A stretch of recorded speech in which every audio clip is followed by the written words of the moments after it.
Neftçi ilə müzakirələrə davam edəcəyik. Davam etmədən bildirim ki, artıq bir qədər əvvəl, bir neçə saat əvvəl Neftçi komandasının bəyanatı oldu, sərt bəyanatı oldu. Bugün Neftçi rəhbərliyi ilə biz artıq Sport İnfaz olaraq bir neçə gün əvvəl məlumat vermişdi bu barədə ekskluziv olaraq. Neftçi rəhbərliyi sərt bəyanatlar vermişdi.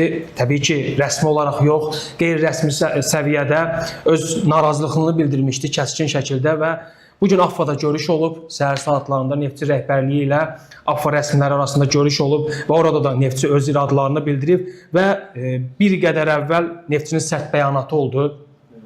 Bəyanat genişdir. Sport Info az saytına daxil olaraq daha detallı bəyanatla tanış ola bilərsiniz. Mən isə ən önəmli olan 4 punktu sizin nəzərinizə çatdırmağa çalışacağım. Nizat zəhmət olmasa ekrana da verərik həmin hissəni. Neftçi Peşkar Futbol Klubu olaraq aşağıdakıları bəyan edirik. 1. Neftçiyə qarşı məqsəd yönlü, qərəzli, hakim ədalətsizliyində son qoyulmasını tələb edirik. 2. Bu kampaniyanı aparanlara öz məqsədlərinə nail olmayacağını bildirir və ölkənin ən qədim köklü futbol klubu olan Neftçi olaraq sona qədər mübarizə aparacaq. 3. Qarşımızda kimin olub-olmamasına baxmayaraq, böyük Neftçi camiyyəsinin, azarkeşlərinin arxamızda olması yetərlidir. 4.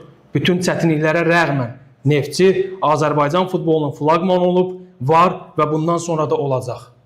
Amma kifayət qədər kəskin bəyanatdır, sərt fikirlərdir, amma həm də bir o qədər haqlıdır Neftçi tərəfi, Neftçi camiyyəsi.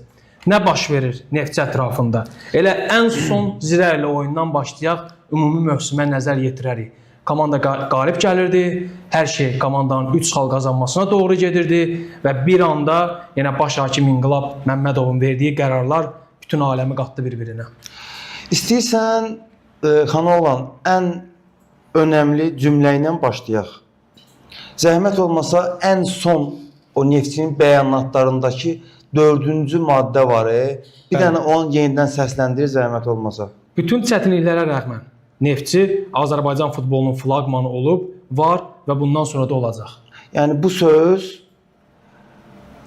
tam təsdiqini tapmış bir sözdür. Bundan sonra dünya dağılsa da, nə bilim, Azərbaycanda futbol fəaliyyətlərinə son verilsə də, yəni ən azı küçələrdə, məhəllələrdə, asfaltların üstündə Neftçi adı ilə oynayan bir komanda olacaq.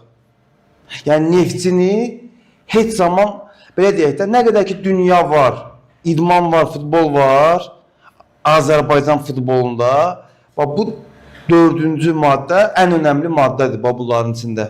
Neftçi hər zaman olub, hər zaman da olacaq.